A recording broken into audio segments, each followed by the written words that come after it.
tous, on se retrouve sur un nouveau podcast de SNA. On va parler encore football pendant une petite heure, voire une grosse heure avec un invité de choix. Mais bon, comme d'habitude, vous connaissez le principe pour m'accompagner. Mon coéquipier de toujours, Ibrahima Traoré. Salut Ibou. Ça va, bonsoir. Ça va? Ça va bien. Bon, aujourd'hui, avant de venir, tu as fait un peu de lecture. Parce qu'on va recevoir un invité qui a écrit un bouquin. Notre invité, vous le connaissez dans le monde du foot notamment parce qu'il a beaucoup d'infos sur le PSG. Pour ceux qui le suivent sur les réseaux sociaux, il donne beaucoup d'infos sur le PSG. Mais pas que, parce qu'il est dans aussi les coulisses. C'est quelqu'un que je connais depuis maintenant un petit moment. On échange beaucoup sur l'actualité du monde du foot, ce qui ne va pas dans le foot, ce qui aussi va, parce qu'il y a des choses qui vont. Ouais. Notre invité, c'est Abdellah Boulma. Bonjour Abdellah. Salut Mansour. Comment ça va? Très bien. Bah, ça fait plaisir de te revoir. Ça faisait un petit moment qu'on ne s'était pas vu. Ouais, tu m'appelles plus. Mais tu as changé de dimension aussi. Ouais, quelle dimension? Je me dis, est-ce que je ne vais pas le déranger, tout ça. Donc c'est pour ça. Mais en tout cas, on te reçoit parce que tu es un des auteurs de ce bouquin qui s'intitule Le Grand Foutoir, les dérives du football expliquées en 15 matchs. Absolument. Aux éditions Solar. Absolument, et non Marabout. Et non Marabout, c'est dans ce moment, éditions Solar. Et en fait, voilà, c'est un petit peu, on va dire, en gros, tu me dis si je me trompe, c'est pour montrer un petit peu ce qui cloche dans le football, certaines dérives. Et je pense à cette question qui est beaucoup plus globale. Est-ce qu'il ne faudrait pas un petit peu des états généraux du football et pourquoi est-ce que le football est un petit peu en danger quand même? C'est un peu ça, non? Absolument. Bah, c'est un peu l'idée du bouquin. Ce n'est pas nous qui avons eu l'idée, les dérives du football, on en a parlé précédemment. On en parle depuis des dizaines d'années maintenant. C'est une idée en fait, qui a été soufflée par l'un des deux coordinateurs du bouquin, à savoir Sébastien Thibault, qui est un professeur de français, agrégé de français, et Michael Correa aussi, que vous connaissez peut-être, qui travaille chez Mediapart. Très à cheval sur les thématiques climatiques, etc., qui eux ont eu l'idée de réunir un certain nombre de plumes, parmi lesquelles des belles plumes quand même. Il manque toi, Mansour, bien évidemment. On a quand même Vincent Duluc, on a Philippe Auclair, on a Christophe Glaise de SoFoot, on a Thibault Leplat qui est professeur de philosophie, qui officie aussi chez RMC de temps à autre. On a Pierre Rondeau que tu connais très bien aussi, économiste qui a écrit un excellent chapitre sur l'affaire Mediapro. Qui nous a sur laquelle on a beaucoup travaillé ces 2 dernières années. On a Carole Gomez qui a travaillé, chercheuse à l'IRIS, qui travaille aujourd'hui en Suisse, qui a bouclé un chapitre sur le football féminin. Jérôme Lata qui travaille au Monde et qui est responsable des cahiers du football. On a une quinzaine de plumes comme ça qui ont été réunies encore une fois par Sébastien Thibault et Michael Correa. L'idée en fait ici, c'est pas de taper dans le monde du football. C'est parce qu'on aime le football qu'on a écrit ce bouquin. Pour te la faire un peu plus simple, c'est quoi? C'est une quinzaine de garde-fous qui sont là pour alerter les gens sur les dérives du football, quelles qu'elles soient. Merchandising, ultra, supporters, billetterie, Super League, Média Pro, dopage, athlétisation à outrance de certains sportifs, d'ailleurs c'est l'objet de mon chapitre, etc. etc. Faut vraiment insister là-dessus, hein. On n'est pas là pour critiquer, on est simplement là pour expliquer aux gens, alerter les gens sur les dérives de ce football qu'on aime. Voilà, on a l'impression que par rapport à il y a 10, 15, 20 ans, Ibrahima pourrait nous en parler, que le football, c'est totalement… c'est devenu une marchandise. C'est un produit pour moi. C'est un produit, c'est devenu une industrie à part entière. On n'y capte plus rien. On ne sait pas. Tu veux regarder un match à la télévision, il te faut un abonnement à 150 € par mois, voire 180 € par mois, etc. Un fossé s'est créé entre les grands clubs et les petits clubs. Aujourd'hui, on a le scandale de la FFF, il y a eu Mediapro, il y a eu la Super League, etc. Les supporters. Donc voilà, on a tenté de synthétiser tout ça sur 300 pages et j'invite encore une fois nos auditeurs à le récupérer parce que c'est un excellent bouquin, mon cher Mansour, un bouquin que tu as lu, bien évidemment. Je ne l'ai pas encore fini. Je l'ai pas encore fini. Par contre, ce qui est bien, ça, je le dis aux gens qui nous écoutent et qui nous regardent, ce qui est pratique, c'est que c'est en tomes. Du coup, en fait, tu n'es pas obligé de commencer par le début pour aller à la fin. Tu peux lire, chapitre par chapitre. Et moi, c'est ce que j'ai fait. Et j'ai déjà appris des choses et c'est intéressant. Et surtout, en fait, vous partez de certains matchs que les gens connaissent, forcément, en tout cas, qui parlent, pour aborder le sujet. Forcément, corruption, qui dit corruption dit OMVA, qui parle de dopage, parle de la Juve, des choses comme ça, en fait, tu vois. C'est ce à quoi on pense directement, et c'est vrai que tu fais bien le préciser. Il a fallu angler le bouquin, et c'est difficile d'angler sur toutes ces thématiques-là. Et l'idée de ces deux coordinateurs, c'était de partir, chacun de nous, il fallait qu'on trouve un match symbolique qui illustre cette thématique qu'on va développer sur 30 000 signes. L'idée, elle est là et franchement, c'est plutôt réussi. Je parlerai moi de ma partie après. Effectivement, moi je parle par exemple du footballeur augmenté. Je pars du dernier match de Michel Platini. Le dernier match de Michel Platini, c'était en 1987 face à Brescia. Et que nous raconte Michel Platini à la sortie de ce match? J'ai 32 ans. Il avait 32 ans. En 1987, il avait 32 ans. Je suis épuisé, je veux tout arrêter, etc. Mon idée, c'était de comprendre si un génie comme Michel Platini pouvait jouer ou se retrouver dans une équipe championne du monde de 2018, aujourd'hui, avec le corps qu'il avait à l'époque, les nutritionnistes qu'il y avait à l'époque ou s'il n'y en avait pas, etc. Parce que le football en 30 ans, voire 40 ans, a totalement changé. C'est totalement bouleversé. C'est-à-dire qu'il n'y avait pas de Cristiano Ronaldo à l'époque. Le football, voilà. L'idée, elle est là. C'est de comprendre est-ce qu'un des joueurs de l'époque, voire des génies, auraient pu occuper être sélectionnés dans des équipes championnes du monde de 2018, etc., etc. L'idée, elle est là. Moi, ma question, c'est que donc ça part de… Pour chacune des histoires, ça part d'un match. Absolument. Et on parle des dérives du grand footeur, des dérives du football, quelles qu'elles soient, parce qu'il y a plusieurs thématiques qui sont abordées, évidemment. Moi, ma question, en fait, c'est savoir c'est sur quel espace-temps on peut dire qu'on estime qu'il y a des dérives dans le football. Parce que là, on parle de Michel Platini en 87. Et nous, on parle plutôt des dérives du football là, actuel qu'on voit. Donc moi, l'espace-temps, il est de combien de temps, en fait? En fait, c'est très intéressant cette question. Pour comprendre un petit peu à partir de quel moment tu peux évoquer l'idée d'une dérive, il faut remonter à mon sens à ce qui s'est passé au niveau institutionnel. À partir de quel moment il y a eu ces dérives? Ces dérives-là, je pense, c'est indiqué dans le bouquin, je ne vous préciserai pas le chapitre, il va falloir le lire, messieurs, mais je sais que vous l'avez lu et que nos auditeurs vont le lire. Il est mort. Il faut remontrer le grand foutoir, voilà. Je pense que au niveau institutionnel, ça remonte à 1997. Il y a l'arrêt Bosman, du coup, qui est très important. L'arrêt Bosman, qui a totalement bouleversé le champ du football à l'international au niveau de la circulation des joueurs. Déjà, ça, c'est un point très important. Et le second point, je pense qu'il faut se référer à ce qu'a mis en place l'UEFA. C'est-à-dire, à l'époque, ce n'était pas la Ligue des Champions, c'était la…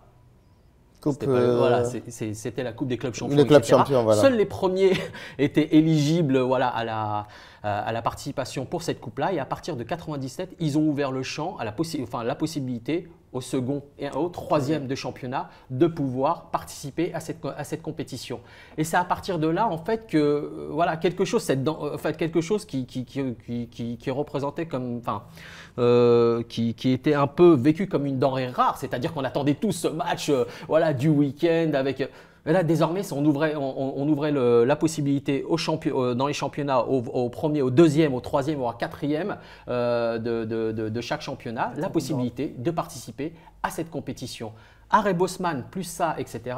Je pense que ça à partir de là que ces dérives-là… Dans le négatif ou le positif? Dans le négatif, dans la mesure où l'UEFA, ils ont vu qu'il y avait de l'argent à se faire, qu'il y avait des revenus à se faire, qu'il fallait beaucoup plus de football, qu'il fallait beaucoup plus de matchs de football et inviter plus de clubs à des compétitions, à multiplier les compétitions et inviter tous ces clubs-là à la table des grands, pour moi c'était un premier pas dans ces dérives du football. Et d'ailleurs, c'est une dérive qui continue parce que justement, cette course entre guillemets au gigantisme, on le ressent maintenant avec la FIFA qui veut faire encore des nouvelles compétitions. Ils veulent refaire une nouvelle version de la Coupe du Monde des clubs. On veut passer la Coupe du Monde des sélections à 48 équipes, des choses comme ça en fait. Parce que justement, ils disent tous, l'Euro est passé à 24. La CAN, ils l'ont fait passer à 24 via la FIFA qui a fait pression parce que plus d'équipes, plus de matchs, plus de revenus. recettes en fait. Et du coup, c'est cette course au gigantisme parce que derrière, il y a juste un profit et on ne pense jamais à l'aspect terrain et à l'aspect aussi, justement, qui sont les principaux acteurs du football. C'est les joueurs. On ne pense pas à leur santé, on ne pense pas à plein de choses en fait. Et moi, j'ai l'impression que tant que les joueurs eux-mêmes ne diront pas stop ou là, c'est trop, ça va continuer. Et certains ont émis, Beaucoup même. Maintenant, ça se démocratise en fait. Ça se démocratise, certains le disent. Enfin, ils le disent pas ouvertement. Ouais, bon, on joue beaucoup trop, etc. Il y a beaucoup trop de blessés. Un joueur professionnel aujourd'hui, engagé dans un club à l'international, le Paris Saint-Germain, Barcelone ou n'importe quoi, qui vont très loin dans les compétitions et qui sont internationales, j'insiste, peuvent jouer. Un joueur de ce type-là peut jouer jusqu'à 70 matchs par saison, ce qui est énorme. Et ça ne concerne pas seulement le football. C'est-à-dire que ça concerne le sport dans sa globalité. C'est-à-dire que quand tu regardes la Formule 1, ils ont multiplié les courses aussi. Quand tu regardes le GP Cross, GP Moto, ça les concerne aussi. Ça concerne tous les sports. Là, en l'occurrence, on parle de football et effectivement, c'est quelque chose, c'est un peu le revers de la médaille. C'est-à-dire que les institutions, nos institutionnels vaut beaucoup plus de compétitions. Multiplication des matchs, la Coupe du Monde tous les 2 ans, effectivement, qui avait été insufflée par la FIFA, par le biais de Wenger. Je ne sais pas si vous vous souvenez. Voilà, merci. Mais c'est ça qui est incroyable, c'est que c'est un cerveau comme Arsène Wenger qui puisse croire qu'on puisse jouer tous les 2 ans la Coupe du Monde sans penser aux répercussions que ça a sur les joueurs avec ce calendrier déjà chargé maintenant. Ultra chargé. Moi, ça m'a très surpris de sa part. Mais non, c'est pas surprenant de sa part. Il y travaille. Voilà, en fait, il est directeur de développement de la FIFA. Mais oui, mais il épouse un petit peu les règles. Enfin, c'est ce qu'on lui insulte. C'est volontaire de sa part que de venir comme ça c'est ce qu'il a fait d'ailleurs. Il l'a fait de manière très pernicieuse. C'est-à-dire qu'il s'est présenté auprès de certains médias pour expliquer oui, ce serait pas mal de passer la Coupe du Monde tous les 2 ans, éventuellement la Coupe du Monde à 48, s'ouvrir davantage de pays, etc. Mais ça n'est pas faisable. Ça n'est pas possible. C'est pas souhaitable. Et ce n'est surtout pas souhaitable. Mais parce que le but, c'est pas que toutes les équipes soient qualifiées. Évidemment. C'est ça le but d'une Coupe du Monde, c'est on peut avoir les meilleurs pour avoir le meilleur spectacle. Là, si tout le monde est qualifié, tu perds. Quelles sont les conséquences de tout ça, dénaturisation de l'offre c'est-à-dire que le téléspectateur, le spectateur, le supporter, en fait, se détourne de plus en plus du football aujourd'hui. Émiettement des propositions, ce que je disais tout à l'heure. Tu as envie de regarder un match, tu ne sais pas si tu vas sur Canal, tu vas sur RMC, tu vas sur beIN. Il te faut être riche aujourd'hui pour regarder le football alors que c'est un sport populaire à l'origine. Quels sont ceux qui sont capables de regarder autant de matchs de football par semaine? Même nous, professionnels du milieu, on n'a pas la possibilité. On peut aller au stade, mais on ne peut pas avoir toutes ces chaînes-là. Enfin, on peut. Ça n'est pas possible. C'est un budget. Et en plus, dans une situation, ne l'oublions pas, de crise. C'est-à-dire qu'il y a eu certaines choses qui ont été avancées par l'UEFA et la FIFA. On reparlera de la Super League après. Au moment où il y a eu cette crise sanitaire. Beaucoup moins de revenus pour les clubs, beaucoup moins de rentrées d'argent, malgré les investissements très forts qui ont été engagés dans certaines ligues. Et là, certains, ce sont pour du Barça, du Real, de la Juventus et certains clubs anglais se sont dit « Ah, attendez, on a un produit à développer, on a investi énormément dans certains clubs, il faut absolument un retour sur investissement. » Là, ils se sont dit ça n'est pas possible. Pour moi, justement, et tu l'évoques bien, pour moi, il y a un point en fait qui aurait dû alerter tout le monde, c'est la crise sanitaire. On s'est rendu compte que des clubs qui pendant 2 mois ne peuvent pas jouer se retrouvent automatiquement dans le rouge. C'est-à-dire qu'en fait, on a tellement fait du dumping fiscal pour attirer des joueurs, les meilleurs joueurs, les payer très très cher. On a des joueurs maintenant, on va dire, des joueurs qui peuvent être moyens, qui sont surpayés. Je suis désolé, mais c'est une réalité. On a des masses salariales qui explosent. Et du coup, en fait, un club actuellement. Les transferts aussi. Les transferts, tout ça, en fait, et du coup. Qui sont recrutés 2 fois plus que leur valeur réelle ou alors leur valeur qui aurait été la vraie il y a 15 ans. Quoi. Et en fait, du coup, je trouve que ça aurait dû être normalement le monde se dire attendez, cette crise, elle nous montre que on ne peut pas continuer comme ça. Il faut qu'on essaie de réguler les choses, qu'on essaie d'encadrer plus. En fait, non, on a encore plus laissé faire et on est sorti de la crise. On a tout de suite embrayé, on est encore reparti sur des trucs encore plus fous. Maintenant, on arrive des transferts qui sont toujours de plus en plus records pour des joueurs qui, je suis désolé, ne crèvent pas l'écran. Et surtout, tu parlais d'une chose importante, à l'instant, vous le disiez tous les deux très justement, c'est la masse salariale de certains clubs qui explose. Les 2 tiers, par exemple, les 2 tiers des clubs français sont endettés. Ils sont tous endettés. Aujourd'hui, ils ont demandé des prêts. Malgré les prêts qui ont été octroyés par l'État, ces clubs-là sont endettés. Ils vivent. C'est la masse salariale en fait qui gangrène un petit peu la politique de ces clubs français. Je parle pour ce que je connais. Alors que, en parallèle, les droits télé, parce qu'il y a les droits télé en France qui sont estimés à 2 milliards et des poussières, me semble-t-il, je ne sais pas, il faudra vérifier le chiffre, on est dans une autre dimension. Du côté de l'Angleterre, de la Première Ligue, où là-bas, on a vu, par exemple, sur le dernier mercato, ils ont atteint 2 milliards d'euros. Mais imaginez la somme, des choses improbables, il y a encore 20-30 ans, 2 milliards d'euros. Nottingham Forest a fait 22 recrutements. 22 recrutements, une équipe entière. Bournemouth va être racheté par un autre investisseur là encore bientôt. Des hedge funds, des investisseurs américains, anglais, du Proche et du Moyen-Orient, etc. qui viennent, qui se disent bon, c'est là que je me ferai de l'argent parce que attention, il faut quand même nuancer le propos. Dans le football, sur les 30, 40, 50 dernières années, les dirigeants du foot ne font pas d'argent.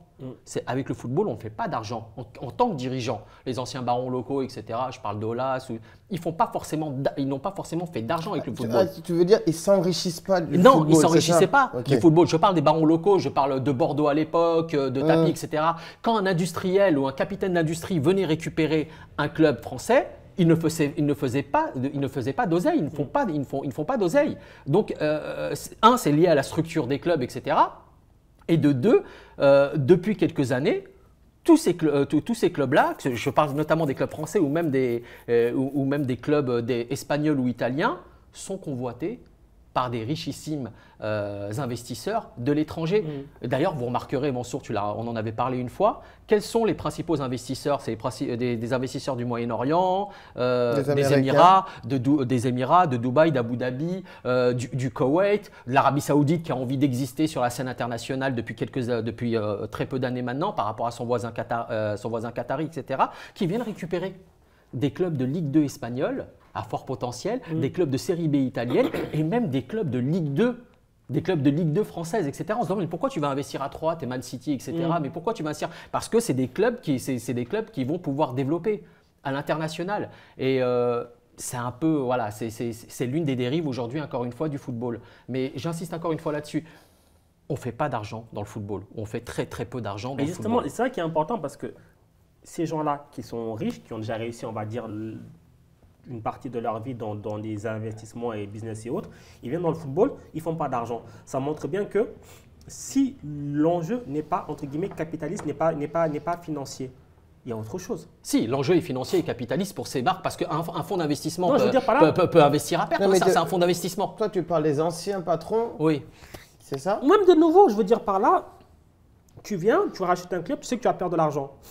Mais derrière, ça te rapporte quelque chose, tu n'investis pas par plaisir. La marque, tu développes ta marque à l'international. Un McCourt à Marseille, qui avait déjà perdu énormément d'argent du côté des Dodgers aux États-Unis. Mais qu'est-ce que McCourt, qui n'y connaît strictement rien au football, voilà, on voit débarquer ce mec-là du côté de Marseille. C'est un mec qui réinjecte voire 30 à 40 millions depuis 5 ans. C'est un club qui a continué à creuser, mais il continue à sortir de l'argent de sa poche pour pour laisser l'OM à flot. Mais est-ce qu'il se fait de l'argent avec l'OM? Non. Pas du tout. Il a 350 millions de. Ouais, il a accumulé. d'investissement. Mais ouais. Le Paris Saint-Germain, c'est un fonds souverain, c'est différent. Ils ont investi plus d'1,5 milliard depuis une dizaine d'années et en termes de revenus, ils sont environ 600-700 millions de revenus. C'est un petit peu la moyenne de tous les clubs à l'international. Enfin, je parle des grands clubs à l'international. Je parle de Man United, l'un des clubs les plus riches au monde, Madrid, Barcelone, etc., qui eux surfent avec des revenus à 200, 300, 400, 500, 600, 700 millions. C'est énormissime. Mais quels sont les investissements qu'il y a derrière aussi? Il faut penser à ça.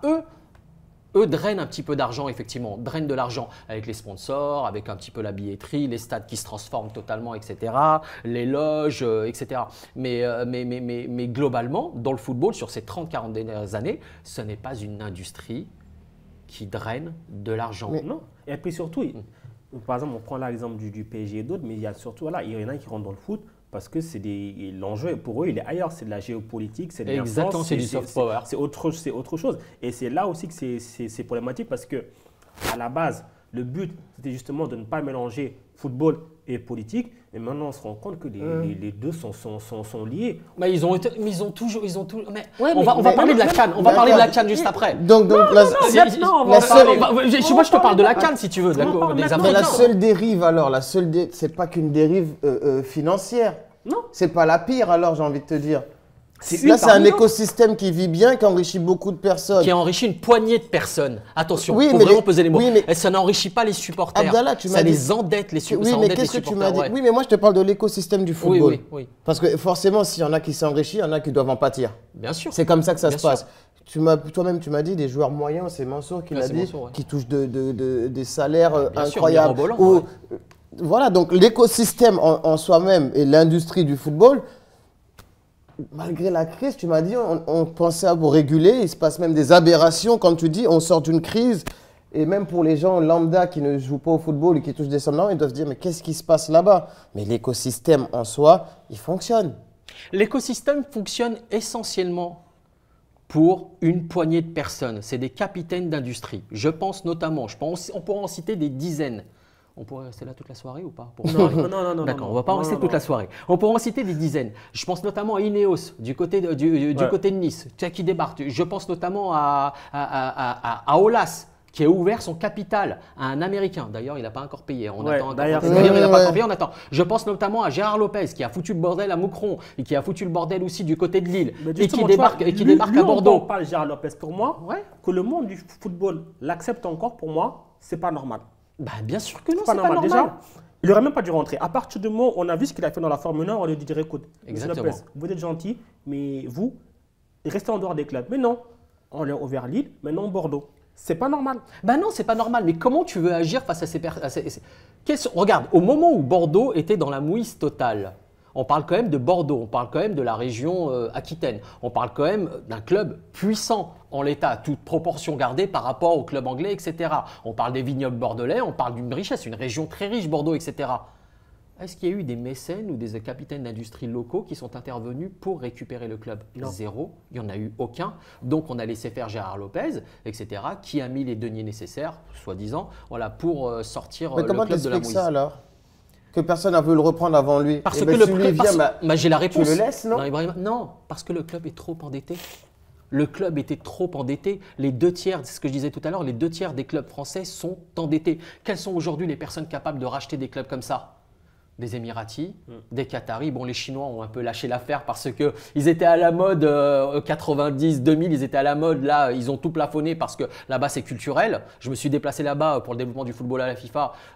Autant te dire que voilà, le football, ce n'est pas leur priorité première, dirons-nous. Ils ont tenté de créer une Super League comme en Inde, etc. Ça avait, vous vous souvenez des Pires en Inde, de tous ces joueurs brésiliens qui débarquaient du côté de ces pays-là? Non, ça n'a pas fonctionné parce qu'ils ont vu qu'ils s'endettaient, ils n'arrêtaient pas s'endetter. Non, tu ne peux pas.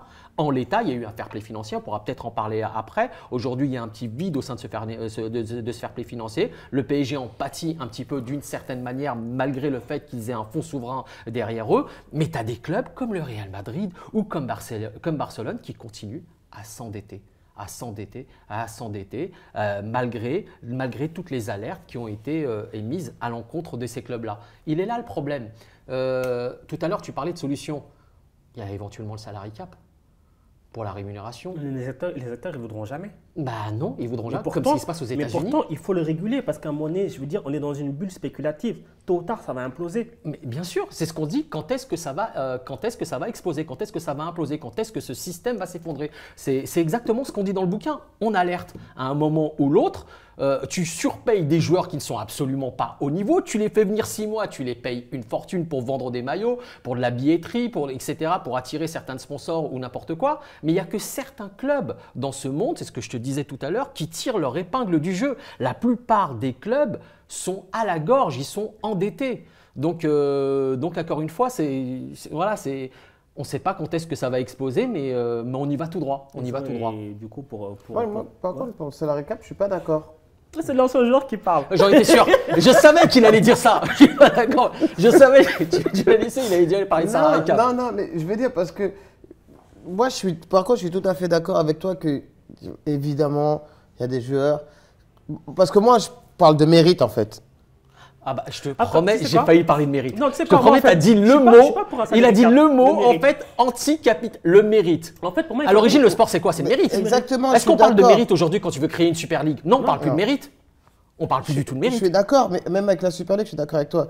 Mais quand je te dis que comme l'industrie, elle a changé, Ouais. et que maintenant, il y a des phénomènes, il y a beaucoup plus de phénomènes maintenant et on va pas parler, pas forcément dans le jeu ou quoi que ce soit, mais il y a beaucoup de phénomènes sociologiques, médiatiques, de performance. C'est ce que c'est dans ton bouquin, Ouais, c'est ouais. ton chapitre où tu te dis comment on fait pour que le joueur soit meilleur, plus rapide, plus Exactement. si. Et on les a, c'est ces joueurs-là qu'on a maintenant et beaucoup moins de Michel Platini. C'est exactement C'est ça. Ouais. Et ben ce joueur-là, tu vois, et c'est le nouveau spectacle auquel on doit s'habituer dans le football, c'est avoir des joueurs qui vont être très rapides, très forts et qui vont marquer maintenant les 50, 60 buts et ça va devenir une normalité. Des machines. Voilà, On recrute des machines. Exactement. Et ce gars-là, quand il te fait vendre 100 millions de maillots, je suis désolé, ben ce gars-là, il mérite d'avoir un salaire en conséquence de ce qu'il te fait gagner. Ouais, mais là, tu parles d'exceptions. Oui. Tu parles d'expérience. Parce qu'il faut tout le temps. Rester tout le temps dans le mérite.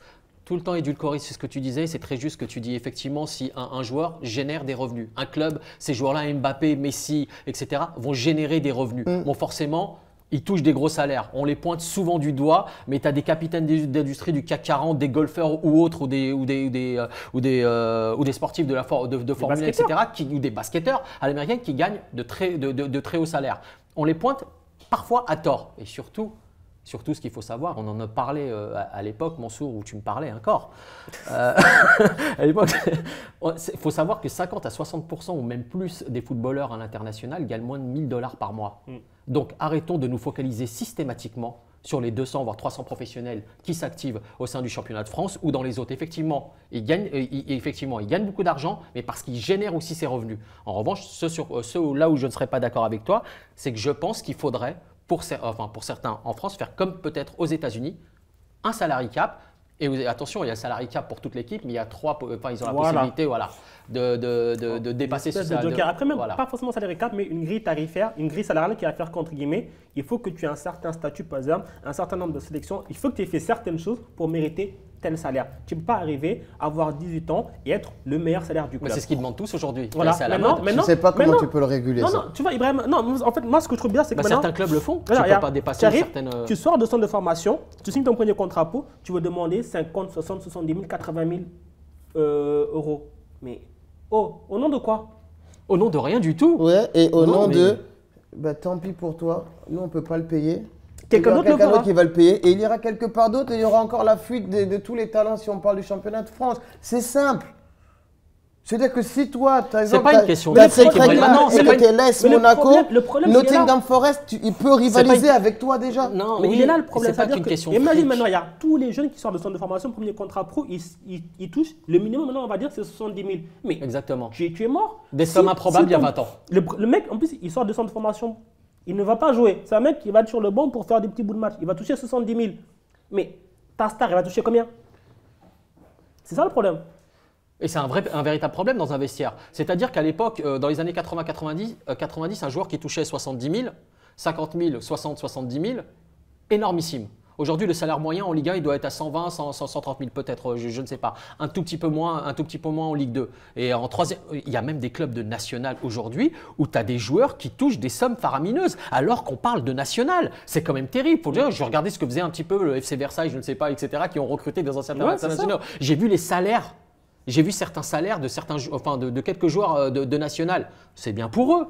Mais attendez, tu es en national. C'est en national, Mais c'est tu es ça. en national, à la limite, tu es en Ligue 1, etc. Oui, tu peux prétendre à un salaire de. Mais le problème qui se pose aussi, l'un des dommages collatéraux, c'est que quand tu es en U17, en U19, et que tu ne peux pas aller en A, les Allemands vont venir te récupérer, les Anglais vont venir te récupérer, parce que leur surface financière est beaucoup plus importante et ça ne touche pas, on ne pense pas exclusivement à l'argent, on pense aux infrastructures, on pense au club, on pense à l'organisation de ce club, etc.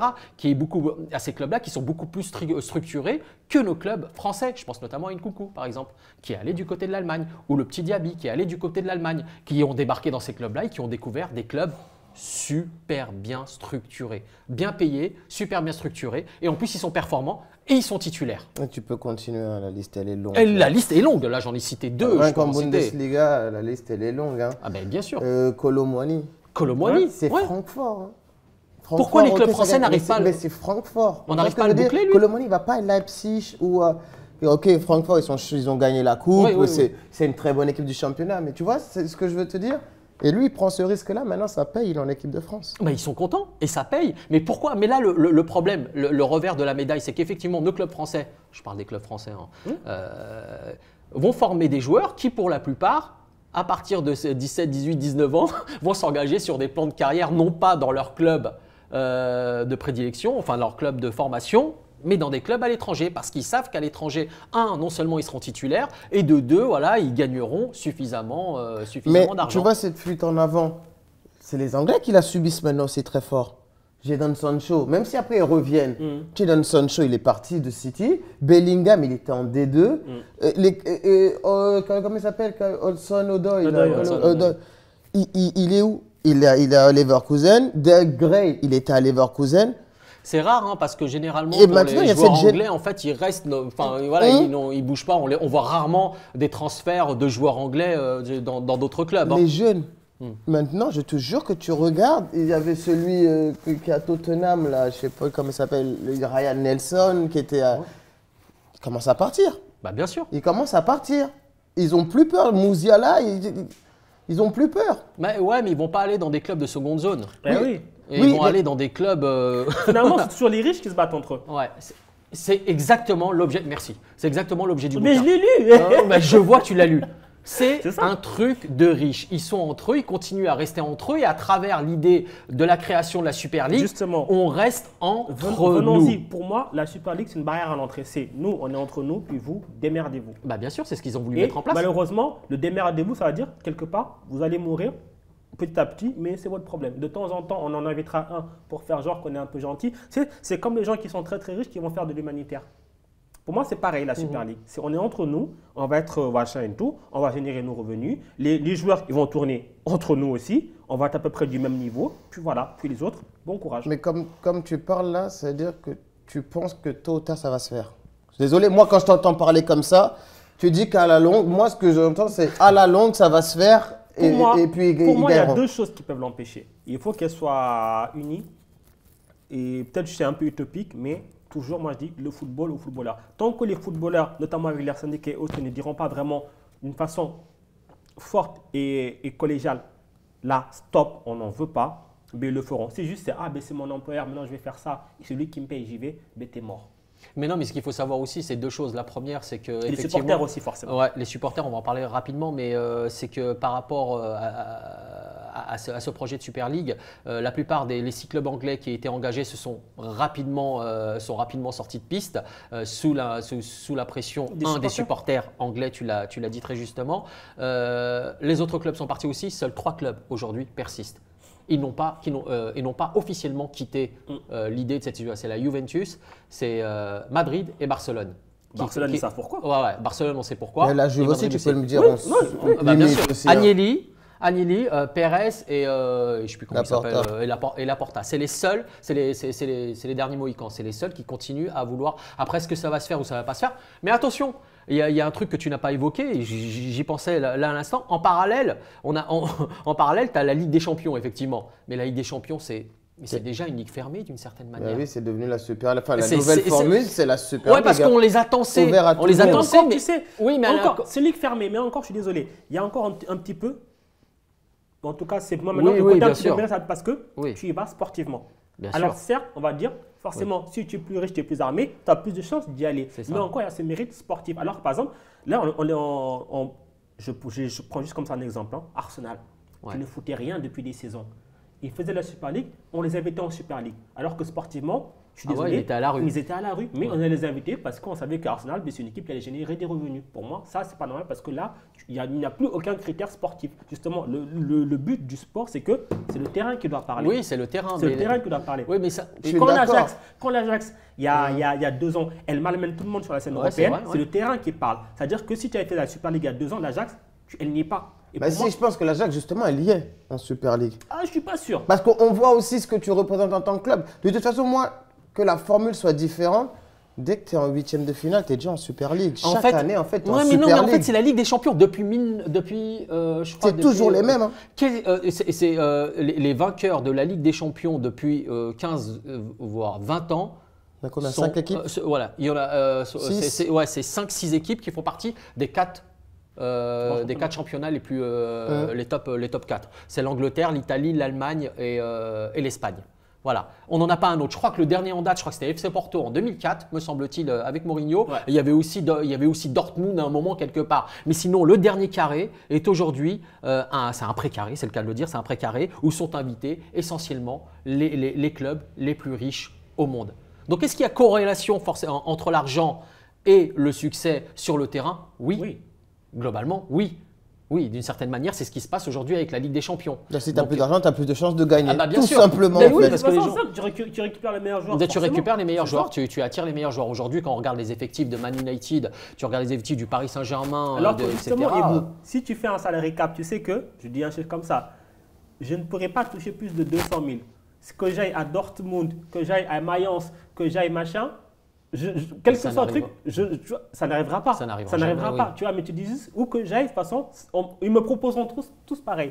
Mais justement, donc en fait, moi, c'est pour ça que je ne suis pas d'accord parce que Dortmund reste quand même Dortmund et Mayence reste quand même Mayence. Ouais, mais si tu prends un C'est-à-dire club- que si tout le monde est payé au même truc, bah, le gars, il va jouer juste à côté de Ah, chez mais- lui ouais. et il est payé pareil qu'il peut être payé là.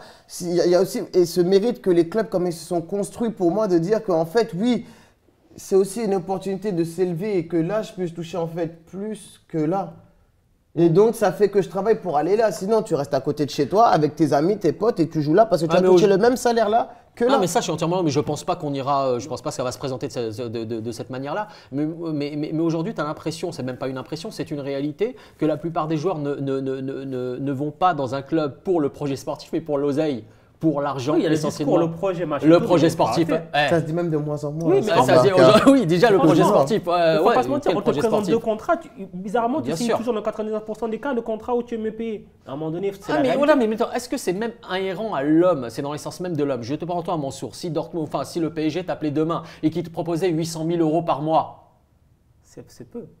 c'est peu. C'est peu, Voilà, bah. tu vois. Donc tu réfléchiras à deux fois forcément parce que là attends, tu signes Parce que le système a été fait comme ça. Maintenant, Bah, tu as demandé le le PSG. système a été fait tu comme dis, ça. voilà, tu as La des Exactement. tristesse dans ce que tu dis, c'est que on te dit, écoute, toi, tu vas pas jouer cette saison. Quoi que tu fasses, tu vas pas jouer. Absolument. Bah lui, il va Et, pas bouger. et lui, il dit, mais moi, je bouge pas. Bah, c'est le cas de Kurzawa, effectivement. Mais de ou beaucoup. d'autres. Ou même, là, je pense à Kurzawa quand tu Mais vois, mais ça de concerne beaucoup. énormément de joueurs, ouais. Tu vois, et c'est quand tu sais vraiment que là, c'est mort de chez mort, tu vas aller jouer contre Aubervilliers.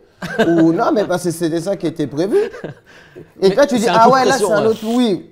C'est un coup de pression parce Mais que ça tous veut les te joueurs dire- à l'époque s'étaient mis en mode mute, en mode avion. C'est-à-dire Ouais. que pendant les transferts, pendant le marché, etc., tous les joueurs qui étaient pense pas. susceptibles de partir ou qui s'étaient retrouvés dans le loft, on n'arrivait pas à les joindre. Bah forcément. Bah mettez-nous à la place de ces joueurs. À l'approche de la Coupe du Monde, tu prends un mec comme Draxler qui est effectivement peut-être voilà, sollicité par le sélectionneur allemand pour participer à la Coupe du Monde. Il s'est dit, bah, écoute, moi je touche un certain salaire ici. Et ben non. Mais je leur jette pas la pierre aussi d'une certaine manière. Ah ouais, parce que quand ils n'ont plus besoin de toi, Ouais. le club, ils te disent aussi, Déjà, dégage. Hein. il y a ça, mais aussi quand tu as signé un contrat, qui leur a fait signer ce contrat? Ce sont ces directions-là, ce sont ces clubs-là qui leur ont fait signer ces contrats-là. Moi, est-ce que je m'assierais, est-ce que je m'assoirais sur 200 000, 300 000, 500 000 balles, etc.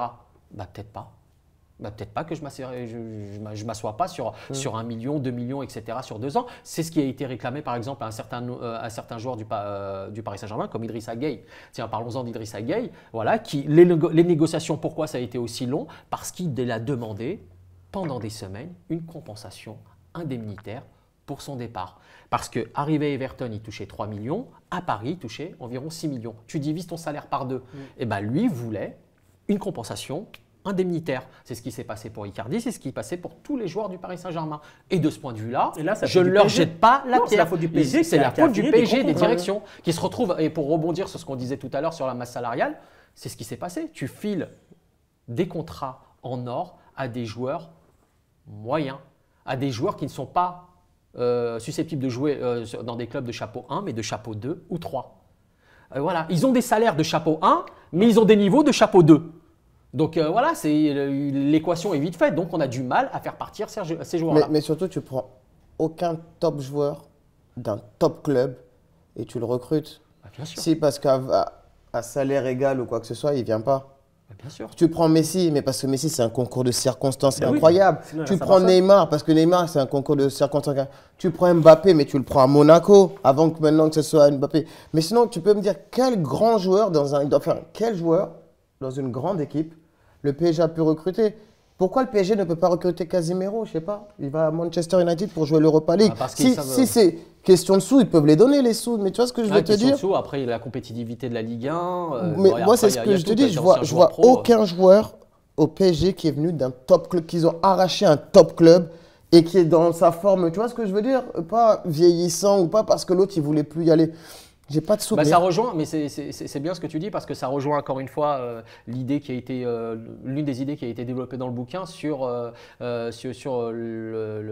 l'arrivée du Qatar. Effectivement, quand ils sont arrivés en 2011-2012, voilà, il a fallu tout changer. Camboire, Ancelotti, voilà, coach de renom. On essaye de faire les choses step by step, mais ça s'est fait très rapidement pour certains. Et les premiers joueurs qui sont allés récupérer, c'est bon, il y a eu Matuidi, il y a eu Pastore, 70 millions, gros transfert, mais je pense notamment à Ibrahimovic et Thiago Silva et Zlatan. Tu les fais partir du Milan AC. D'ailleurs, ils ne s'en sont jamais cachés. Ils continuent à jouer avec leur protège tibia du Milan AC pendant des années. Donc, ils sont venus pour l'argent. Ils ne sont pas venus pour la compétitivité de la Ligue 1 et ça rejoint exactement ce que tu dis là. Comment le Qatar, qui récupère le Paris Saint-Germain, peut attirer des joueurs en Ligue 1 en les surpayant, tout simplement. En les surpayant. Et d'ailleurs, on a du mal à les faire partir.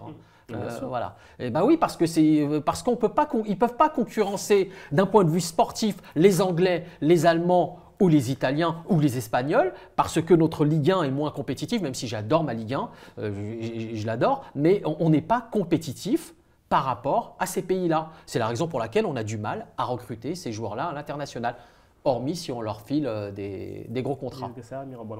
On va reparler un petit peu d'un truc qu'on avait évoqué au début. D'ailleurs, tu l'avais dit, c'était la CAN par rapport à la politique. Ça, c'est ton sujet, ça. Lui, il veut revenir tout le temps Lui, sur la c'est CAN. son sujet. C'est son sujet, ça. On a parlé pendant des années de la CAN. On est pour les Africains, mais je veux dire, justement, on parle de l'aspect géopolitique et politique. L'exemple le plus récent qu'on a vu, je suis désolé, mais c'est la CAN au Cameroun. Pour parler de ça, franchement, le lobbying et autre chose. Si tu en as un autre plus récent, moi, je veux bien prendre. Mais en tout cas, le plus récent, moi, dont je me souviens, c'est celui-là. La CAN au Cameroun, c'était comme la CAN au Gabon. Qui n'est pas intervenu? Ils ont tous intervenu dans ce dossier-là. Mais depuis 1956, il y a des interventions. C'est le continent le plus éminemment politique. Tu es en train de me parler de politique et de football. On penche pas à Afrique. Oui, forcément. C'est l'Afrique. Ça n'a jamais autant été le cas que sur cette CAN. C'est la CAN du lobbying, la CAN des fake news, la CAN de tout. La CAN qui n'aurait pas dû, selon des membres de la FIFA et même impulsé par le Qatar, ne pas se jouer au Cameroun jusqu'au dernier moment. Et ça a été contredit, heureusement que ça a été infirmé, contredit par des éminents journalistes comme Mansour Loum, ici sur les réseaux sociaux, qui nous a expliqué que les Qataris étaient derrière tout ça. Non, parce que voilà, pour parler plus sérieux, effectivement, les Qataris voulaient récupérer, ils pouvaient parce qu'ils ont les stades pour. C'est très simple à le dire. Ils voulaient récupérer l'organisation de la CAN. Mais ils ne pourraient pas parce que ils pourraient pas. Le Qatar n'est pas en Afrique, donc à partir de ce moment-là, ils ne peuvent pas. Les dérogations, le Paris-Dakar, c'était Paris-Dakar. Aujourd'hui, Paris-Dakar, il est en Amérique latine. Le problème, c'est qu'ils ont voulu profiter du fait qu'il y ait cette incertitude sur la compétition pour se dire on récupère ça, on l'organise une fois pour montrer aux autres du monde qu'on peut organiser une compétition à grande échelle. Le but, c'était de dire aux gens taisez-vous, on peut le faire. Et donc là, c'était l'occasion rêvée. Parce que malheureusement, sur le continent africain, il y a ce truc qui fait qu'on a malheureusement, on attribue pays hôtes, des pays qui seront prêts qu'à 2-3 jours du début de la compétition. Et prêt encore, c'est un grand mot. Parce qu'on part des infrastructures quasiment à zéro, il faut tout construire. Et il est là le principal problème aussi. Et du coup, on a une compétition avec énormément de… Énormément de couacs durant toute la compétition. On en a parlé, je l'avais couvert pour un média. Ça a été très très compliqué. Il a fallu quand même, on naviguait à vue à un moment, notamment pour les stades qui n'étaient pas forcément plein, les médias, la couverture, tous les problèmes finalement qu'on a rencontrés aussi dans les précédentes CAN. Le pays n'était pas prêt. Le pays n'était pas prêt, mais aujourd'hui, encore une fois, je te renvoie la question, mais j'ai dû te poser cette question-là 1 million de fois, mon cher Mansour. Quels sont aujourd'hui les pays qui sont prêts à organiser et à accueillir cette CAN. Voilà, ils veulent la passer à combien déjà? À 24. À 24, déjà, pour moi, c'est une hérésie. Déjà, c'est une hérésie. Tu la passes à 24, la moitié du continent, pratiquement. Donc voilà, au niveau. Mais ce qui est plutôt sympa dans cette organisation à 24, c'est que ça donne l'occasion à certaines petites nations d'émerger. Ça, tu peux pas le contester. On a découvert quand même certains talents. On a découvert, voilà, c'est pas des pays des pays ou des fédérations dont on va parler sur 4, 5, 6 ans, mais ça a été l'opportunité pour eux d'exister à un moment donné. Et ça, c'est plutôt pas, c'est des petites histoires pas mal à raconter, mais globalement, tu as raison. Tu as raison parce que si tu la passes à 24, vraiment, ça la dénature d'une certaine manière aussi. Et puis surtout, tu compliques les choses. Déjà que c'était dur à organiser. L'organisation, les infrastructures. C'est compliqué. Là, tu passes à 24, mais en termes de logistique, structure et tout, mais tu sais, à chaque fois des problèmes. Non, mais à chaque fois que j'étais sur le net pendant les jours de la CAN, je me suis dit, j'ai pas envie de recevoir une notification de telle délégation s'est retrouvée à tel hôtel, n'a pas eu ce truc, les problèmes de primes, d'hébergement, d'hôtellerie, etc. Je me suis dit, bah, on en a eu, c'est des choses qui n'ont pas été réglées encore aujourd'hui en 2022. Attends, 2020, 2021, 2022, putain, on rencontre exactement les mêmes problèmes qu'il y a 10, 15, 20 ans. Même si tu as certains dirigeants du football africain qui tentent de faire le nécessaire, moi je trouve qu'ils sont encore trop peu. Trop peu pour faire évoluer les mentalités vers un football beaucoup plus professionnel. Et je te jure, je terminerai aussi avec ça sur la CAN, Mansour. C'est hyper important. Pourquoi je disais que c'était un continent éminemment politique au niveau du football? C'est parce que là-bas, dans chaque fédération, attention, c'est certain, je parle du Maghreb quand je parle de l'Afrique, je parle du pays du nord africain et des pays d'Afrique noire. Dans les fédérations, on ne développe pas le football amateur. On ne développe pas les footballs des jeunes ou très peu. Je ne parle pas de tous les pays, je ne généralise pas, mais globalement. C'est la majorité quand même. Voilà, c'est la majorité. Ce sont les présidents de fédérations sont de connivence ou liés de manière très étroite avec les politiques pour essentiellement parler de l'équipe nationale. Et tous les 2 ans, la CAN, c'est le moment opportun pour ces caciques de se mettre en avant sur le tarmac d'un aéroport avec des militaires, sur etc. Et ça, c'est insupportable. Le jour où ils auront compris que ce n'est pas comme ça que le football africain va pouvoir progresser pour se mettre au niveau des autres, c'est de travailler en amont sur le football des jeunes, sur le football féminin, sur le football amateur, etc. C'est structurel. C'est ce que il y a certains pays qui développent justement des académies, enfin qui ont développé des académies. Mais voilà, c'est quelque chose qui devrait se généraliser sur tout le continent africain. Mais c'est trop compliqué. C'est trop complexe, c'est éminemment politique. La tournée des Ducs d'Infantino, voilà, pour acheter des voix, c'est trop, on ne peut pas. Et tu n'as pas l'impression, enfin, il y en a, attention, il y a des forces vives, il y a des gens qui veulent changer les choses. On en a déjà parlé, mais tu as l'impression que ça ne va pas. On est encore loin du compte. Mais c'est dur d'être quelques-uns face à un système. C'est un système. C'est un système, il est là le système. C'est ce qu'on dit dans le bouquin. Voilà. Le système, vraiment, c'est bon, lâche-nous. Je ne vais pas l'acheter. Non. Alors pas du tout. C'est vraiment, c'est bon, les éléments de langage. Les éléments de langage, non, moi c'est juste, j'ai tellement parlé de la CAN. Mais je sais. Ouais. Mais on en a parlé, lui et moi. Moi j'attends maintenant juste de voir, vraiment. J'en suis arrivé à ce point-là où, qu'est-ce que tu veux que je vous dise de nouveau? Tout ce que tu dis, c'est vrai. Tout ce que tu dis, c'est vrai. Après, même, on attend, comme moi j'attends de voir, mais surtout de voir même par rapport au football mondial, que ce soit pas que la CAN, mais vous dire, la Coupe du Monde à 48, les nouvelles formules, genre la Ligue Europa Conférence, ça sert à quoi, machin et tout. En fait, ça sert à rien. En fait, moi je trouve, regarde, on nous sert, en fait, on a une sorte de boulimie de football. Il y a des compétitions qui éclatent de partout. On est, en fait, moi-même, des fois, je ne prends plus de plaisir à regarder certains matchs. C'est à toi de faire ton tri. Quand on en arrive là, c'est qu'il y a un problème. Mais tous les jours, tu as un match. Donc c'est à toi de faire ton tri. Tu te dis, moi, un exemple tout court, je ne regarde plus l'Europa League. Oui. Puisque je me tape 2 jours de Champions League avant. Je sais que sûrement, je dois aller commenter un match le vendredi, le samedi. Dimanche, ça va être parler foot. C'est un jour où tu es à la maison, tu vas regarder du foot. Lundi, tu fais…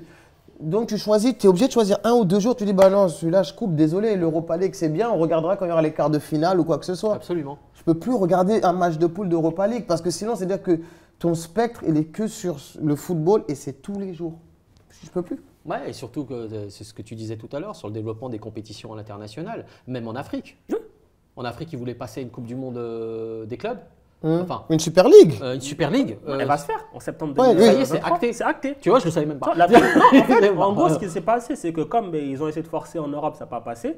parce qu'aussi, on ne va pas se mentir. C'est le laboratoire. La FIFA, elle dit genre, ouais, machin, on est contre, mais bon, derrière, voilà, ils sont en partie l'instaurer en Afrique. L'Afrique, c'est le laboratoire. C'est le laboratoire Du football actuellement. On essaye là-bas, on voit comment ça se passe. Il y a deux, Non, trois il faut que les gens le etc., sachent. on Actuellement, voit. les footballeurs africains, ce sont les rats de laboratoire du Bah, football bien sûr. mondial. Ouais. On teste là-bas et après, on voit. Parce qu'on leur a promis 100 millions C'est ça. de trucs, de 100 millions de dollars pour cette Super League. Moi, franchement, j'attends de voir ce qu'on va les trouver. Déjà que c'est très dur de financer la Ligue des Champions et la Coupe de la CAF. Où est-ce que tu vas sortir ces 100 millions pour la Super League?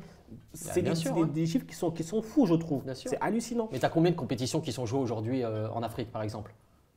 Enfin, tu as la CAN, Tu as la CAN, tu as le CHAN. tu as le CHAN. Maintenant, ils ont fait Ligue des Champions féminines. Dans la Ligue des Champions féminines, ils ont fait un truc, ça va durer 15 jours au Maroc. Ta compétition, ta Ligue des Champions féminine va durer 15 jours. Par contre, le truc, tu sais, c'est quoi? C'est au final, ça va s'asseoir et ce que les gens ils vont retenir, hein, ils vont pas retenir de ce qu'il faut retenir, j'ai envie de te dire, parce que chacun prend un petit bout de ce qu'il veut. Ce sera, moi, Mansour, c'est négatif. Abdallah, ouais, c'est négatif. Ibrahima, oui, c'est négatif. Alors, je vais te dire un truc. Non, mais et on va continuer à le dire. Parce qu'on estime que c'est pas comme ça qu'il faut faire, ou alors que c'est pas dans la bonne direction, ou alors on pourrait changer certaines choses. Mais comme tu as dit, est-ce qu'on a assez? Parce qu'il y en a certains qui ils le savent, mais ils ne voudront pas le dire. C'est ça la réalité. Est-ce qu'on est assez? Moi, j'ai bien aimé quand Eto'o il a dit « Donne-moi une raison pourquoi on ne ferait pas la CAN au Cameroun. » Oui, il avait raison. Et il leur dit, et le problème, c'est qu'il y en a qui sont avec nous, qui militent pour qu'on ne fasse pas la CAN en Afrique. Oui. Sauf qu'Eto'o, tu te rends compte que même le grand Eto'o qu'il est, il est tout seul encore. Hein. Mais bien sûr qu'ils sont seuls. Il y a très peu de protagonistes C'est qui Eto'o, quoi. prennent leur Il n'a destin. pas entre encore les tout le mains. monde avec lui. Bah non. Il y a encore beaucoup trop de divisions au sein de certaines fédérations qui sont sous tutelle, on peut le dire, qui sont sous tutelle, sous tutelle de la FIFA. C'est ce que tu disais à l'instant. Si en échange, on te propose 50, 100, 120 millions, etc., en échange d'une voix, bah forcément, ça biaise. Les dés sont pipés à l'avance. Mais de toute façon, c'est très simple pour revenir sur ça. Le protocole de Rabat, quand Motsepe il a été élu, tu as des candidats qui le présentaient à la présidence de la CAF. Puis finalement, tu as Infantino qui dit « Ouais, ce serait bien que vous ne faisiez pas d'élection, que vous réunissiez derrière un candidat. » Tu as Motsepe qui sort comme ça du chapeau. On ne sait pas d'où. On ne sait pas d'où, On ne comme sait pas d'habitude. Mais comme d'habitude. Mais le jour où ils prendront leur destin entre leurs mains, les choses changeront véritablement. Mais aujourd'hui, ils sont encore étroitement liés au cacique de la FIFA qui fait Infantino, qui fait un petit peu ce qu'il veut. Il fait ce qu'il veut pour une réélection, il va faire sa petite tournée des ducs, etc. Il va se prendre en photo dans certains pays, que ce soit au Soudan, que ce soit en Éthiopie, au Tchad, en Algérie, Maroc, au Sénégal, ou ce que tu veux, etc. Et voilà. Mais effectivement, tu sabonnes la planche de tous les dirigeants sur place. Tu sabonnes la planche d'un Eto'o, tu sabonnes la planche d'un Drogba surtout.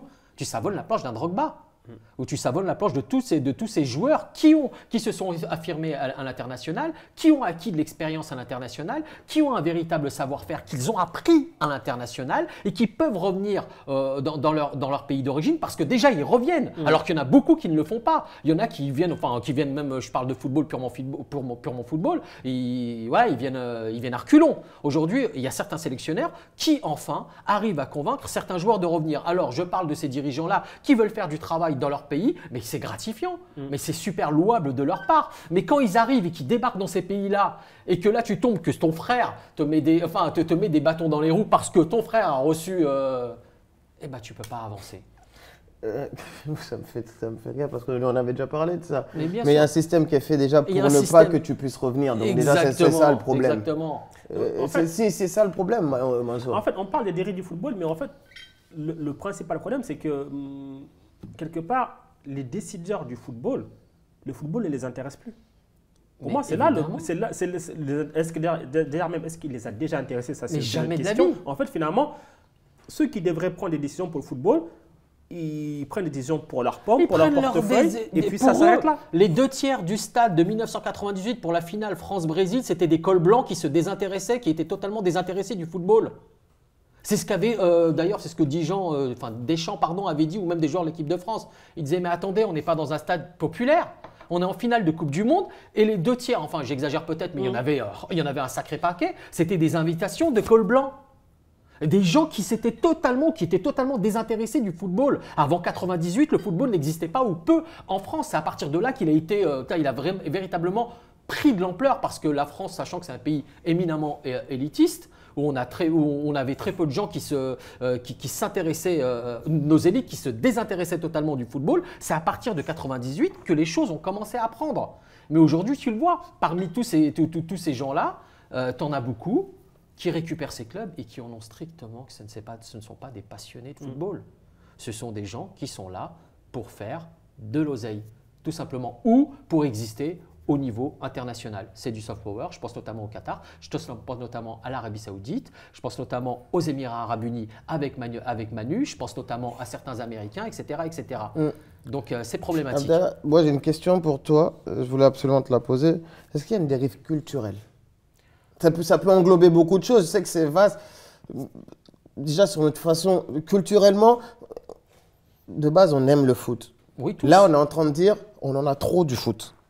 Est-ce que culturellement, tu dis, c'est quelque chose qui te m'est imposé finalement et ce n'est pas quelque chose que moi je vais rechercher? C'est générationnel aussi, hein.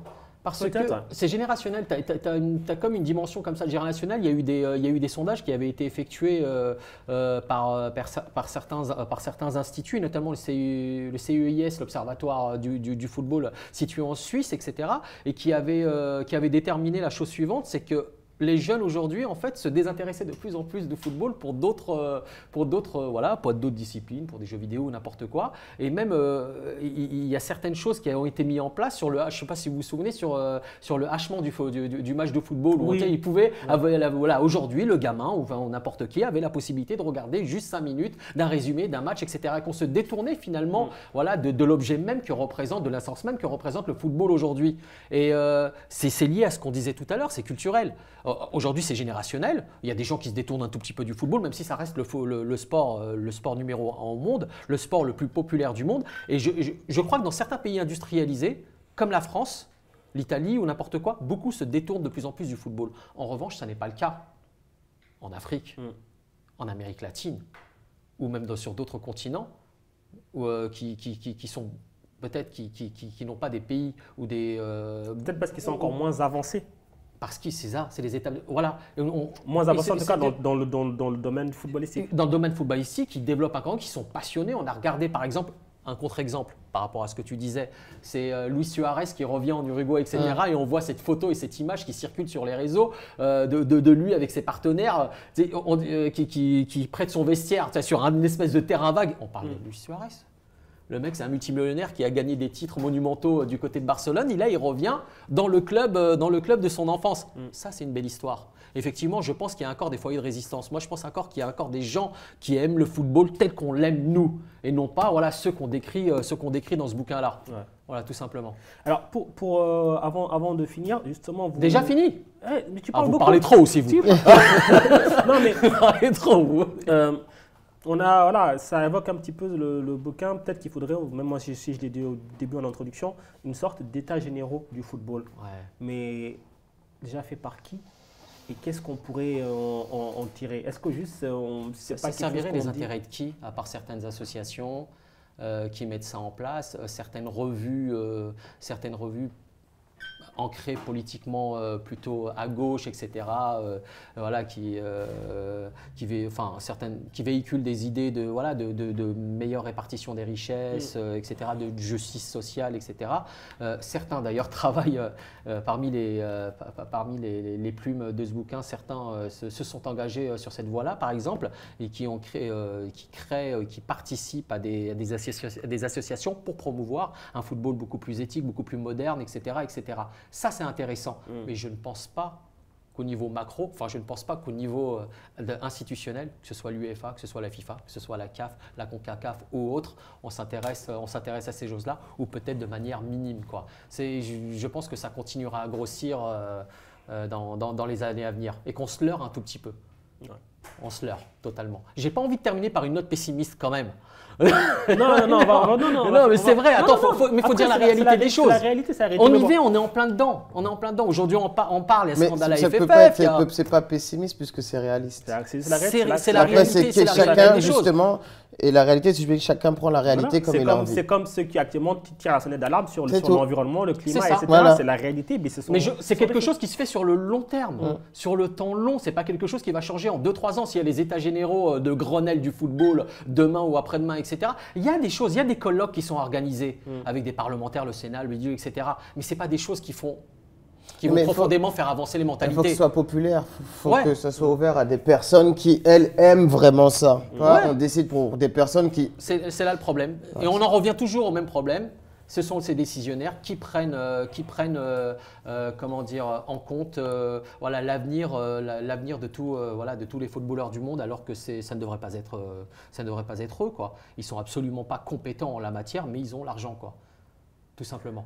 Alors, Abdallah, avant de se quitter, on a un classique chez SNL le podcast. Toi qui es grand amateur de football, qui écrit des bouquins sur le football. Coécrit. Non, mais ton chapitre est le C'est ce plus qu'on long. dit la dernière fois. Je fais Abdallah, c'est bon. Ton chapitre est le plus long. C'est vrai. Non. Non, mais C'est vrai, je sais pas, je crois pas. donne-nous. Il fait la transition avec le tome 2. Ouais. Donne-nous ton 11.